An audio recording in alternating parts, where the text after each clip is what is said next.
akan menjelaskan materi tentang pemberontakan DITII. Sebelumnya perkenalkan, nama saya Nurul. Nama saya Syifa. Nama saya Zahra. Nama saya Ilham. Saya Salwa. Selamat menyaksikan.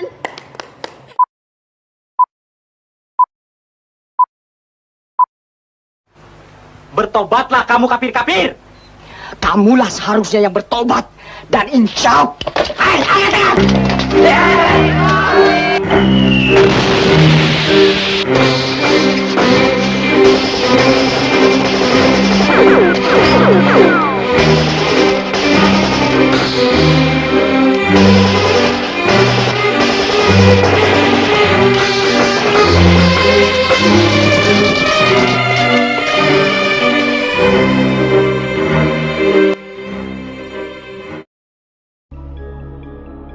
Dalam catatan sejarah revolusi Indonesia, perselisihan dalam perbedaan pandangan ideologi dan politik selalu melahirkan berbagai konflik dan pemberontakan yang memakan banyak korban jiwa.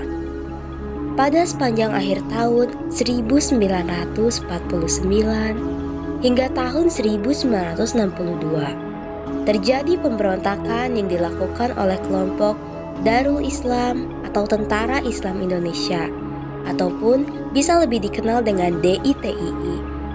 Pemberontakan ini terjadi di Jawa Barat dan beberapa wilayah di Indonesia. Kronologi dan latar belakang pemberontakan DITII di Jawa Barat. Latar belakang pemberontakan DITII di Jawa Barat adalah ketidakpuasan Kartosuwirjo terhadap kemerdekaan Republik Indonesia yang kala itu masih dibayang-bayangi oleh kehadiran Belanda. Kolonial Belanda ditakutkan akan datang lagi dan menguasai wilayah Indonesia. Perundingan Rhinville pada 7 Januari 1948 antara pihak Indonesia dan Belanda juga menimbulkan masalah baru. Kubu Kartosuwirjo menganggap keputusan terkait pemberian wilayah Jawa Barat sebagai bagian dari Belanda tidak mencerminkan arti kemerdekaan sebenarnya. Bahkan kebijakan tersebut membuat Kartosuwirjo mengklaim Jawa Barat sebagai wilayah independen bukan bagian Indonesia lagi. Dalam Darul Islam, suatu pemberontakan 1955, Sivanjik menerangkan saat itu Kartosuwirjo bertemu dengan Raden Oni dari Laskar Sabillah Tasikmalaya. Mereka berniat mempertahankan Jawa Barat bersama Sabillah dan Hizbullah. Pada Februari 1948, Tentara Islam Indonesia yang disingkat TII dibentuk di Priangan dengan menetapkan Raden Oni sebagai panglima. Penetapan ini terjadi dalam pertemuan di Desa Pangudusan, Cisayong, Tasikmalaya. Laskar Hizbullah, Sabilillah, dan Gerakan Pemuda Islam Indonesia yang disingkat GPII hadir di forum tersebut. Upaya pendirian NII di Jawa Barat tercium oleh pemerintah Indonesia. Kartosuwirjo dan kawan-kawan rupanya tidak mendapatkan informasi terbaru terkait perkembangan kedaulatan Indonesia setelah perundingan Roy-Royen dan konferensi Meja Bundar atau KMB. Tokoh Islam Indonesia Muhammad Nasir yang nantinya menjabat sebagai Perdana Menteri mengaku ditugaskan oleh Presiden Soekarno untuk mengirim surat kepada Kartosuwirjo perihal perkembangan kondisi terbaru. Namun, sebutnya dalam buku Muhammad Nasir 70 tahun, Kenang-kenangan Kehidupan dan Perjuangan 1978.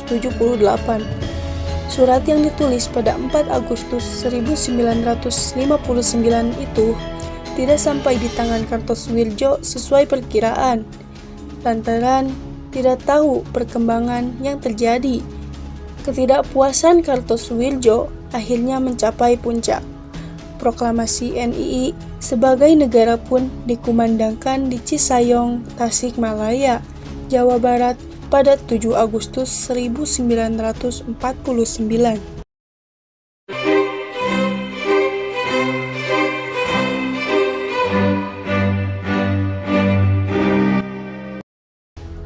Bismillahirrahmanirrahim. Asyhadu alla ilaha illallah wa asyhadu anna Muhammadar Rasulullah. Kami, umat Islam bangsa Indonesia, menyatakan berdirinya Negara Islam Indonesia, maka hukum yang berlaku atas negara Islam Indonesia itu ialah hukum Islam. Demikian bunyinya, lalu ditutup dengan takbir dan tanda tangan Kartosoewirjo. NII dalam maklumat pemerintah NOS 11 atau 7 menuliskan bahwa 17 Agustus 1945 atau Hari Kemerdekaan Indonesia adalah akhir masa kehidupan bangsa Indonesia. Kartosoewirjo telah menetapkan langkahnya untuk mengklaim seluruh wilayah Indonesia sebagai kekuasaan NII. Sahabat masa remaja Soekarno ini merangkai konsep bentuk dan sistem pemerintahan baru dengan dirinya sebagai imam negara.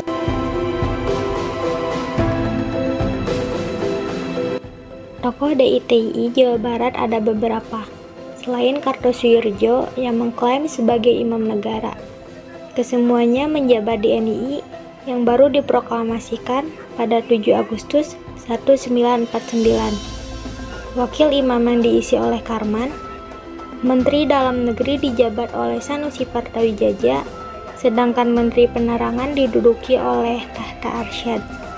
Terakhir, ada beberapa posisi menteri lagi, seperti Menteri Keuangan, Udin Kartasasmita, Menteri Pertahanan, Raden Uni, dan Menteri Kehakiman, Ghazali Tusi.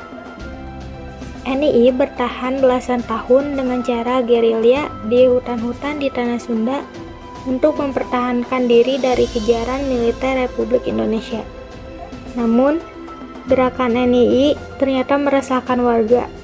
Dikutip dari tulisan Irfan Teguh yang berjudul Digorok Gerombolan, kesaksian kekejaman DITII di Bandung yang mengangkat kesaksian warga bernama Emeh.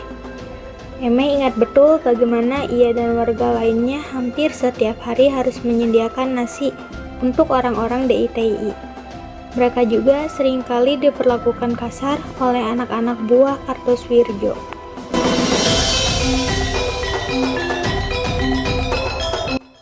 Akhir pemberontakan DITII di Jawa Barat.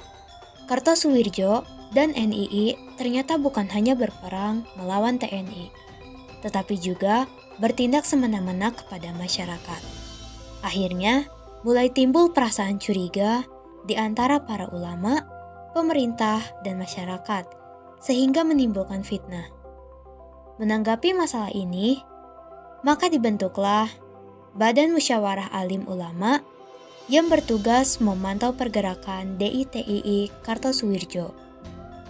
Hal itu dilakukan untuk membantu pemerintah Indonesia dalam upaya penyelesaian pemberontakan DITII di Jawa Barat. Pada 4 Juni 1962, upaya penyelesaian pemberontakan DITII di Jawa Barat dilakukan oleh militer Indonesia, yakni melalui Operasi Pagar Betis.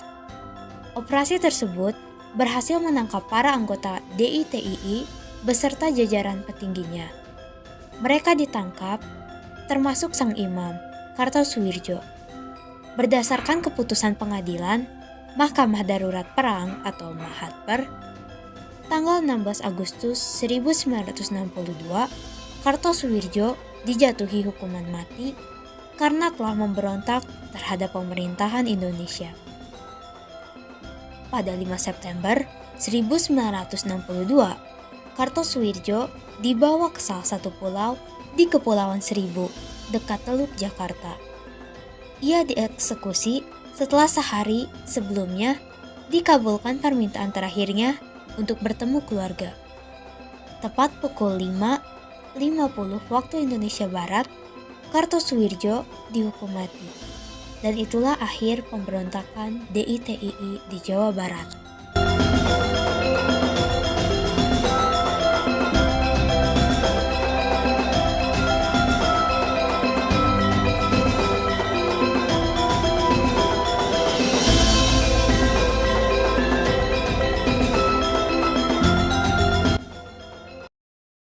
Sekian penjelasan dari kelompok kami. Wassalamualaikum warahmatullahi wabarakatuh.